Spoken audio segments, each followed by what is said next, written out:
Hey there, VCHHD students. My name's Andy. I'm a VC Health and Human Development teacher. In this short video, we're going to look at answering the 2023 VCHHD exam question number 7. Before we dive into this video, I've been running a number of HHD exam revision lectures recently for ACE, and there's still one date available on Sunday, the 27th of October.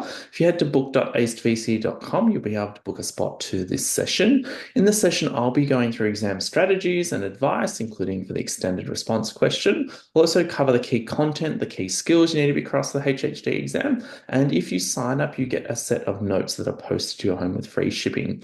You'll also see if you head to book.acevc.com, there's 7 other subjects available, including English, biology, psychology, chemistry. And if you combine a number of those with HHD, you can save up to 20%.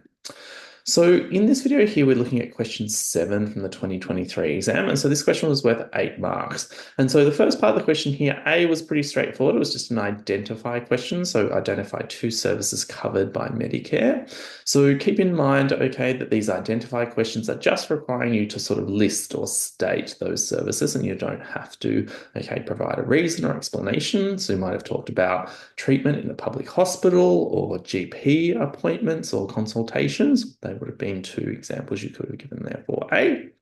B then asked you, in relation to funding and equity, discuss how Medicare promotes the health and wellbeing of Australians and refer to a different dimension of health and wellbeing in each part of the answer.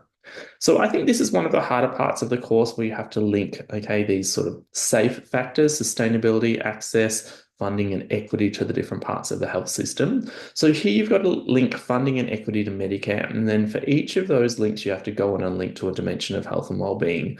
So in relation to funding, you can talk about through Medicare what is funded. So you could talk about access to treatment, okay, in a public hospital, and then link that onto a dimension of health and wellbeing.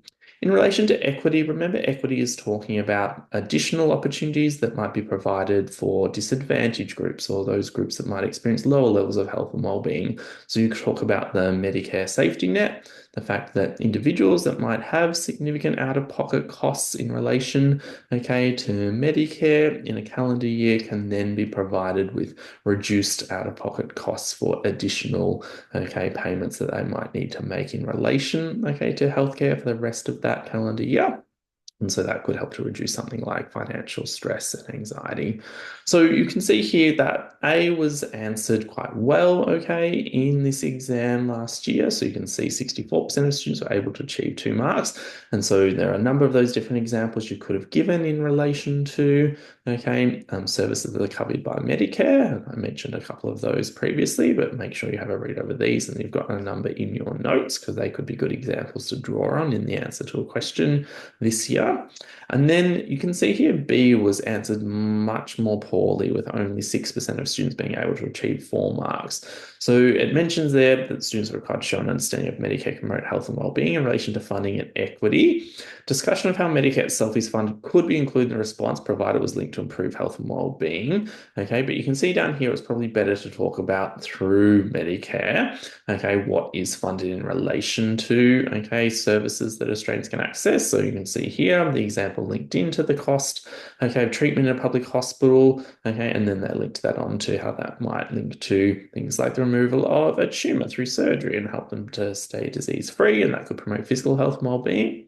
And then for equity, they talked about the safety net that I'd mentioned, so extra financial help to people who incurred significant out-of-pocket costs on Medicare services in a calendar year.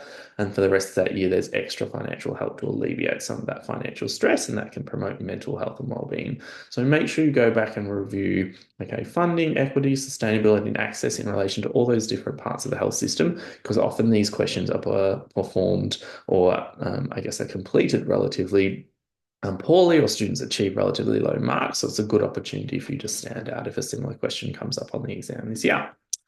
Talking about exam style questions, if you're a really keen HHD student and watching this video and it's 2025 or lead up to 2025, I've been fortunate to work with ACE on a new revision questions book for the new HHD course in 2025 running till 2029.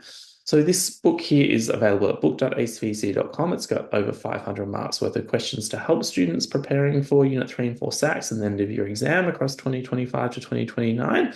So you can see it also includes things like comprehensive mark-by-mark answers, a full chapter on extended response questions, and also a full Unit 3 and 4 trial exam. So head to book.acvc.com and scroll down and you can order a copy of these. Copies go into the post daily. Okay, and then C, okay, was asking you to outline 2 reasons why Australians may choose to purchase private health insurance. They mentioned there that it can be expensive. So you had to link in here, okay, essentially to some of the benefits of private health insurance. So you'll see here, once again, over in the examiner's report, that students did reasonably well in this question, with a significant number getting 1 mark and quite a few students still able to get, okay, 2 marks for this question. So there's a huge or a significant list of examples here of what links could have been made to private health insurance. So it might reduce waiting times for things like elective surgery. You could say that people can get their own choice of doctor, okay, in hospital, or they might be able to get access to coverage, okay, for more services than Medicare might cover. So things like perhaps dental or private physio, etc. So make sure you know some of those, I guess, advantages and things that can be accessed via individuals taking out private health insurance.